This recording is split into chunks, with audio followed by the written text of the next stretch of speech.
here's the mount here. It mounts on my table, and it's apart from all my wires, it's perfect. It doesn't move. It's really good for my joystick,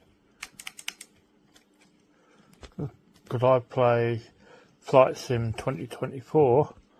Only problem is I can't have rudder pedals because I can hardly move my feet, so I have to have twist grip with this for the rudder, which I hardly use.